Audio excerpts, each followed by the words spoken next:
Assalamualaikum warahmatullahi wabarakatuh. Sebelum kita mulai, marilah kita membaca Al-Quran. Al-Fatihah.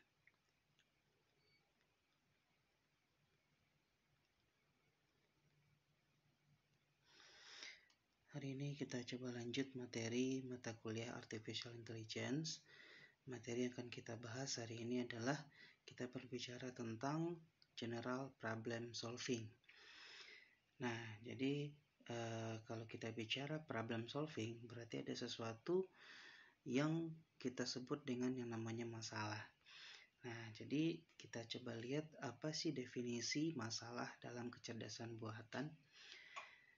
Nah, masalah di dalam kecerdasan buatan merupakan masalah yang dapat dikonversi ke dalam ruang keadaan atau biasa juga disebut dengan state space dan mempunyai keadaan awal atau initial state dan keadaan tujuan atau goal state, serta dapat dibuat aturan-aturan untuk mengubah state yang satu ke state yang lainnya.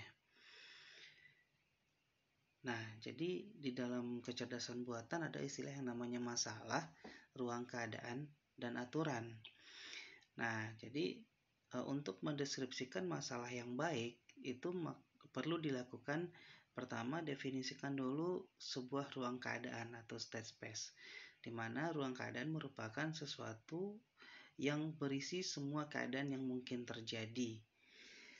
Nah, kemudian tetapkan satu terlebih keadaan awal atau initial state. Nah, yaitu keadaan dimulainya sebuah proses. Dalam hal ini salah satunya adalah pencarian. Nah, kemudian menetapkan keadaan tujuan atau goal state, yaitu keadaan di akhirnya sebuah proses. Dalam hal ini adalah pencarian. Dan terakhir, tetapkan kumpulan-kumpulan aturan, di mana nanti aturan tersebut digunakan untuk mengubah dari satu state ke state yang lainnya. Nah, artinya apa? Di dalam kecerdasan buatan, yang penting adalah prosesnya. Jadi, di dalam kecerdasan buatan biasanya keadaan awal sudah diketahui dan keadaan akhir juga sudah diketahui. Jadi, ada proses untuk dari keadaan awal untuk mencapai keadaan akhir tadi. Nah, inilah yang disebut dengan masalah. Karena masalah tadi itu bisa diselesaikan dengan proses yang seperti ini. Nah, jadi ada perlu juga didefinisikan aturan-aturan, di mana aturan-aturan inilah yang nanti akan membuat kecerdasan buatan ini berjalan sesuai dengan yang sudah kita tetapkan. Nah, kemudian ada contoh sederhana di sini. Contoh sederhana adalah mungkin pernah dengar istilah yang namanya water jug problem atau disebut juga dengan masalah kendi air. Nah, tapi di sini saya coba pakai istilah water glass problem aja atau masalah gelas air. Nah, masalahnya apa?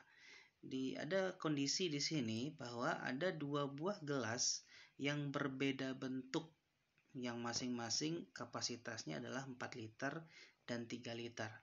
Nah, jadi di sini ada dua buah gelas dengan ukuran 3 liter dan 4 liter, tapi berbeda bentuk. Nah, kemudian kondisi awalnya gelas itu kosong dua-duanya. Nah, kemudian satu lagi syaratnya di sini kedua gelas tersebut tidak ada batas volume. Artinya kita kalau mengisi air nantinya ya itu tidak ada batas volumenya. Jadi kalau seandainya gelas 4 liter penuh ya isinya 4 liter. Tapi kita tidak bisa membuat bahwa setengah gelas itu isinya 2 liter. Tidak, nggak bisa seperti itu karena gelasnya berbeda bentuk. Nanti kita akan lihat bagaimana bentuk gelasnya. Nah, kemudian ada sebuah keran air yang digunakan untuk mengisi air pada kedua gelas tersebut. Nah, untuk mengisi air kita tidak menggunakan gelas takar. Kita tidak menggunakan alat penakar yang lain, alat penakar lainnya. Nah, di sini kita memasukkan air langsung dari keran. Artinya pada saat kita menampung air, kalau penuh ya berarti isi air itu sesuai dengan ukuran dari gelas tadi. Nah, bagaimana kita dapat mengisi tepat 2 liter pada gelas 4 liter dan 3 liter pada gelas 3 liter. Artinya di gelas 4 liter nanti tepat isinya setengah dan di gelas 3 liter itu isinya penuh. Nah, bagaimana? Dimana keadaan awalnya adalah kosong dua-duanya, tapi keadaan akhirnya adalah nanti gelas 4 liter berisi setengah, yaitu 2 liter, dan gelas 3 liter berisi penuh, yaitu 3 liter. Nah, kemudian kita tentukan dulu keadaan awal. Nah, keadaan awal kita adalah 0,0. Artinya apa?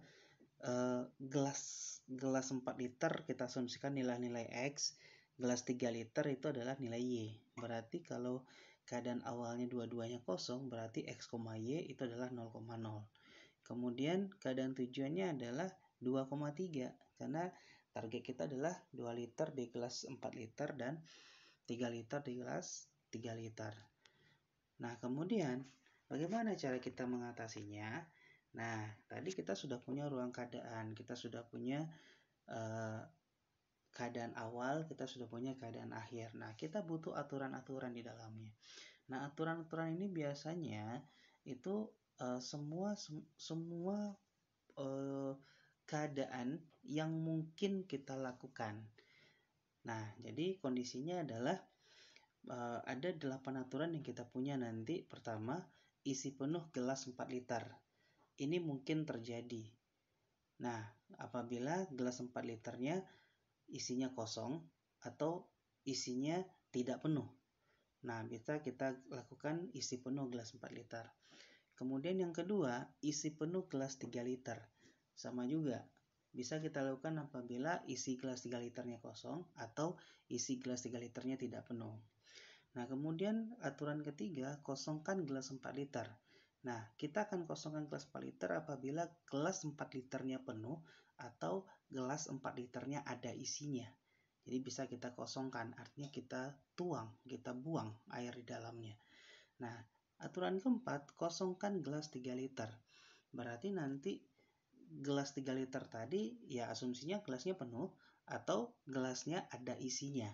Berarti kita bisa kosongkan gelas 3 liternya. Nah, kemudian aturan kelima, tuangkan sebagian isi gelas 3 liter ke gelas 4 liter hingga gelas 4 liter penuh.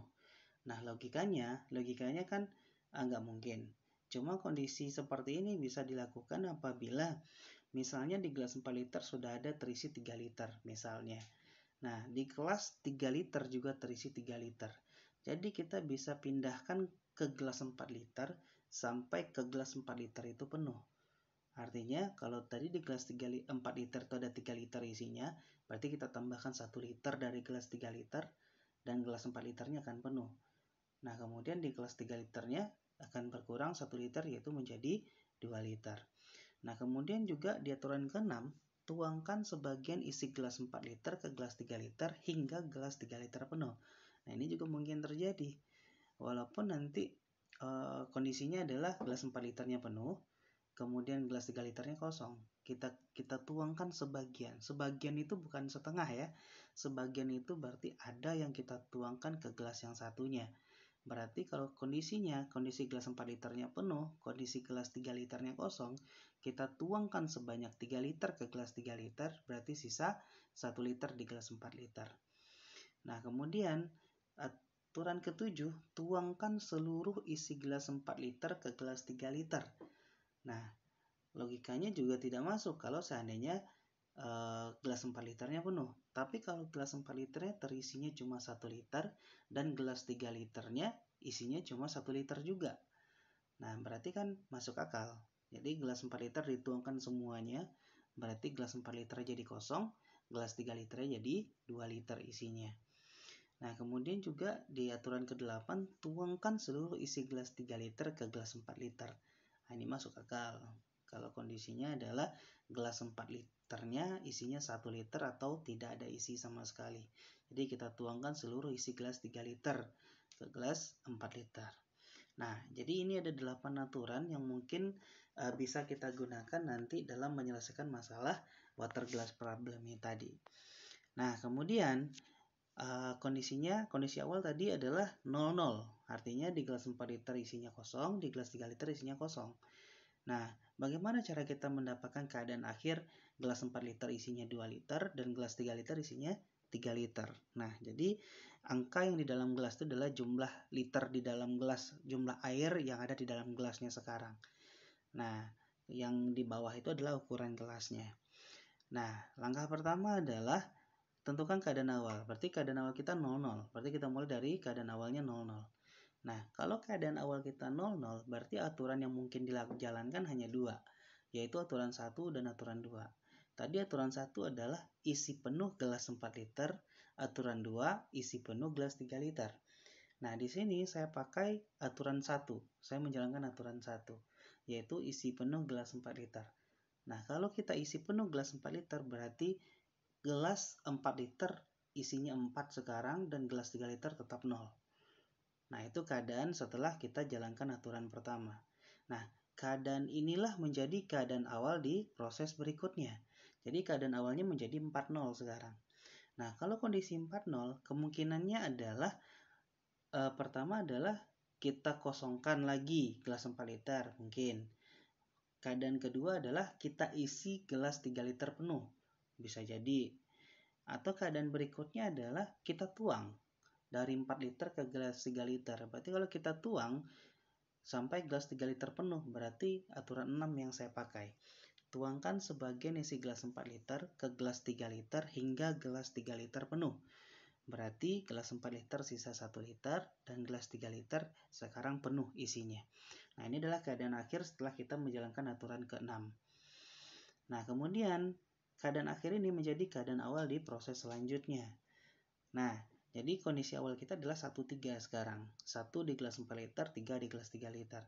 Nah, aturan yang mungkin muncul adalah kalau kita bisa full kan gelas 4 liter berarti jadi aturan 1 jalan bisa. Kemudian kita kosongkan juga bisa, kita kosongkan gelas 4 liter bisa, kita kosongkan gelas 3 liter juga bisa. Tapi di sini saya pakai aturan yang keempat. Jadi kita kosongkan gelas 3 liter. Nah, kalau kita kosongkan gelas 3 liter, berarti gelas 4 liter tetap 1 isinya dan gelas 3 liter kosong sekarang. Tidak ada isinya sama sekali. Nah, inilah menjadi keadaan awal untuk proses selanjutnya. Nah, di proses selanjutnya, gelas 4 liter itu isinya 1 liter dan gelas 3 liter isinya 0. Nah, saya pakai aturan ke-7. Aturan ke-7 berarti tuangkan seluruh isi gelas 4 liter ke gelas 3 liter. Nah, berarti berubah sekarang. Gelas 4 liter isinya 0, gelas 3 liter isinya 1. Nah, kemudian keadaan awalnya keadaan akhir tadi menjadi keadaan awal untuk proses selanjutnya. Nah, sekarang saya coba jalankan aturan 1. Berarti isi penuh gelas 4 liter. Berarti kondisi akhirnya sekarang jadi 4-1. 4 di gelas 4 liter dan 1 di gelas 3 liter. Nah, ini akan menjadi keadaan akhir nanti, keadaan awal nanti untuk proses selanjutnya. Nah, kemudian dari sini berarti kemungkinannya adalah kita tuang dari gelas 4 liter ke gelas 3 liter. Nah, saya tuang sebagian, berarti aturan 6 jalan. Tuangkan sebagian sampai gelas 3 liter penuh. Berarti saya tuangkan 2 liter dari gelas 4 liter, masuk ke gelas 3 liter menjadi gelas 3 liter penuh. Berarti keadaan akhir kita sudah ketemu, 2 dan 3. 2 di gelas 4 liter dan 3 di gelas 3 liter. Nah, jadi aturan yang jalan dari tadi adalah itu aturan 1, aturan 6, aturan 4, aturan 7, aturan 1, dan aturan 6 kembali. Berarti ada langkahnya sekitar 6 proses yang dijalankan. Nah, inilah cara menyelesaikan masalah di dalam kecerdasan buatan. Jadi di dalam kecerdasan buatan itu bukan goal yang dicari, justru goal diketahui. Bukan keadaan awal yang dicari, justru keadaan awal yang diketahui. Tapi yang menjadi inti dalam kecerdasan buatan adalah bagaimana prosesnya. Jadi inputnya sudah ada, outputnya sudah ada, yang penting itu adalah P-nya, yaitu prosesnya. Nah, itu di dalam kecerdasan buatan. Nah, ini solusi dari water glass problem. Dan ini juga berlaku water jug problem tadi, masalah kendi air, biasanya menggunakan 2 gelas. Nah, lain ceritanya kalau kita menggunakan 3 gelas misalnya. Memindah-mindahkan air di dalam antara 3 gelas misalnya. Ini lebih rumit lagi prosesnya. Nah, kemudian contoh selanjutnya, saya punya contoh sederhana lagi, yaitu masalah petani, sayuran, kambing, dan serigala. Nah, di mana nanti petani itu mempunyai sayuran, kambing, dan serigala yang ingin dijual ke pasar di seberang sungai. Artinya petani ini itu membawa rantai makanan. Jadi kalau dibiarkan, itu sayuran akan dimakan kambing, dan kambing akan dimakan serigala. Jadi tidak bisa kita tinggalkan sayuran dengan kambing, dan tidak bisa kita tinggalkan kambing dengan serigala, karena itu adalah rantai makanan. Nah, jadi petani harus menemani dari barang bawaannya tadi. Nah, jadi itu akan dijual di pasar di seberang sungai. Artinya, itu nanti ada kondisi bahwa ada sebuah perahu untuk menyeberang, cuma perahu itu hanya bisa membawa petani dan satu penumpang. Artinya petani itu membawa sayuran, atau petani membawa serigala, atau petani membawa kambing. Jadi isi dari perahu hanya 2, jadi tidak bisa lebih. Nah, jika ditinggalkan, sayuran akan dimakan kambing, dan kambing akan dimakan serigala. Jadi tidak banyak yang bisa. Nah, bagaimana caranya agar petani, kambing, sayuran, dan serigala selamat sampai di seberang sungai? Nah, jadi di sini keadaan awalnya kita tentukan dulu. Berarti keadaan awalnya adalah petani, sayuran, kambing, dan serigala berada di sebelah kiri sungai, artinya sebelum menyeberang. Nah, keadaan akhirnya adalah bagaimana semuanya selamat sampai di seberang sungainya. Nah, saya kasih ilustrasi gambarnya saja. Nah, di ilustrasi gambarnya kira-kira seperti ini. Jadi keadaan awal nih, ini ada keadaan bagaimana nanti keadaan awalnya sebelah kiri sungai itu lengkap, ada 4 di situ, dan nanti akan selamat 4-4-nya sampai di sebelah kanan. Nah, jadi cara penyelesaiannya adalah, langkah pertama adalah yang perahu hanya bisa memuat 2 perahu hanya bisa memuat 2 penumpang. Artinya apa? Petani dan kambing nyebrang duluan. Boleh kita ganti dengan petani dan serigala? Jangan. Kalau petani dan serigala kita seberangkan duluan, maka sayuran akan dimakan oleh kambing. Dan jangan kita seberangkan dulu sayuran, petani dan sayuran nyebrang dulu. Jangan. Karena serigala dan kambing akan tinggal, dan kambing akan dimakan oleh serigala. Artinya apa? Kita harus putus rantai makanannya dulu. Nah, berarti petani harus bawa kambing dulu ke seberang. Jadi nanti kambing sampai di seberang bersama petani, dan serigala bersama sayuran. Itu keadaan akhir dari proses awal. Nah, kemudian setelah petani sampai di seberang, langkah selanjutnya adalah petani akan kembali sendiri. Jadi kambingnya dibiarkan di seberang, kemudian petani akan kembali sendiri. Nah, petani kembali sendiri, setelah itu apa? Setelah itu nanti keadaan akhirnya adalah bahwa kambing berada di sebelah kanan, kemudian serigala, sayur, dan petani berada di sebelah kiri. Nah, langkah selanjutnya adalah petani dan sayuran menyeberang. Nah, jadi petani dan sayuran nyebrang. Nah, kemudian keadaan akhirnya berarti serigala tinggal sendiri di sebelah kiri, dan di sebelah kanan ada petani, kambing, dan sayuran. Berarti karena ada petani, berarti sayurannya masih aman, tidak akan dimakan oleh kambing. Nah, kemudian langkah selanjutnya adalah petani kembali, tapi kembali tidak sendiri. Petani kembali dengan kambing. Jadi sayurannya dibiarkan sendiri di seberang, dan kambing akan dibawa lagi oleh petani untuk kembali ke seberang.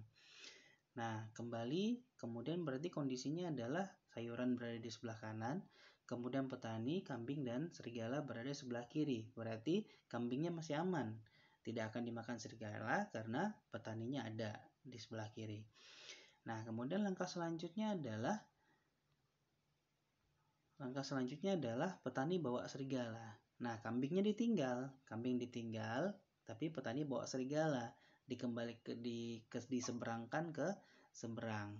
Nah, jadi keadaan akhirnya kambing tinggal di sebelah kiri, kemudian petani, serigala, sama sayuran sudah berada di sebelah kanan. Nah, kemudian langkah selanjutnya petani akan kembali sendiri. Petani kembali sendiri karena serigala dan sayuran masih aman ditinggalkan. Nah, petani kembali sendiri berarti kondisi akhirnya sekarang petani dan kambing sebelah kiri, kemudian sayuran dan serigala di sebelah kanan. Nah, kemudian langkah terakhir baru petani membawa kambing untuk menyeberang. Petani bawa kambing menyeberang, berarti kondisi akhir kita adalah petani, kambing, sayuran, dan serigala sudah selamat sampai di seberang semuanya. Nah, jadi seperti inilah bagaimana cara kita menyelesaikan masalah dalam kecerdasan buatan. Jadi ada aturan-aturan nanti yang akan kita gunakan untuk menyelesaikan masalah ini. Nah, kemudian bagaimana cara kita untuk merepresentasikan ruang keadaan di dalam kecerdasan buatan? Nah, ada 3 cara merepresentasikannya. Pertama dengan menggunakan graf keadaan. Nah, graf keadaan kira-kira bentuknya seperti ini. Jadi nanti kita akan gunakan graf keadaan ini nanti pada saat kita akan membuat heuristic searching nanti. Nah, kita akan gunakan graf keadaan. Jadi kita bisa mencari jalur terpendek nanti. Bagaimana kita mendapatkan jalur terpendek dari titik awal sampai ke titik akhir. Nah, kemudian ada juga yang disebut dengan pohon pelacakan. Nah, kita juga akan gunakan pohon pelacakan nanti. Kita akan gunakan pohon pelacakan pada saat kita proses searching juga di blind search atau pencarian buta nantinya. Nah, kemudian terakhir ada yang namanya pohon NOR. Nah, pohon NOR ini kita tidak gunakan, tapi sebenarnya konsepnya hampir sama dengan pohon pelacakan tadi. Nah, tapi kita tidak gunakan pohon ini nantinya. Nah, kemudian problem solving, menyelesaikan masalah. Nah, membangun sistem yang dapat menyelesaikan masalah itu diperlukan apa? 1. Definisikan masalah dengan tepat terlebih dahulu. Jadi masalah itu harus jelas, harus tepat. Jadi masalah itu jelas loh apa yang akan kita pecahkan nantinya. Kemudian analisa masalah dan cari beberapa teknik pemecahan masalah yang sesuai. Nah, di dalam kecerdasan buatan teknik pemecahan masalah itu tidak sedikit, banyak sekali. Nah, silahkan nanti dicari tahu. Karena untuk menyelesaikan masalah, kita harus tentukan dulu teknik apa yang paling cocok kita gunakan. Nah, kemudian representasikan pengetahuan yang diperlukan. Setelah kita tahu masalahnya, kemudian sudah kita tentukan tekniknya yang tepat kita gunakan, maka representasikan pengetahuan atau kita terjemahkan pengetahuan tadi yang kita peroleh tadi. Nah, terakhir tentukan teknik penyelesaian masalah yang terbaik di situ. Mana yang akan kita gunakan? Kalau tadi pemecahan masalahnya lebih dari 1, nah misalnya ada 3, nah tentukan mana yang terbaik dari yang 3 tadi.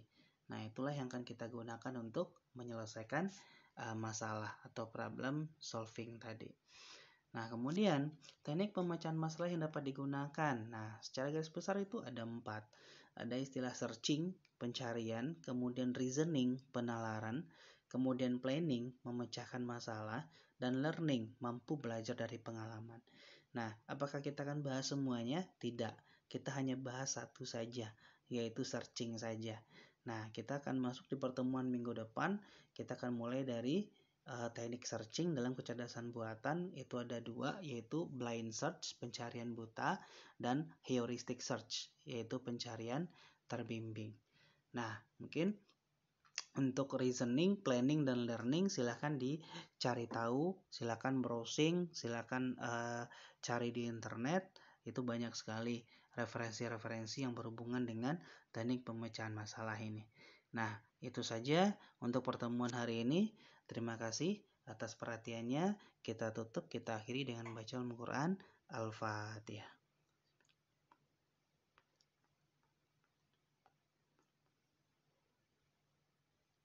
Oke, Assalamualaikum warahmatullahi wabarakatuh.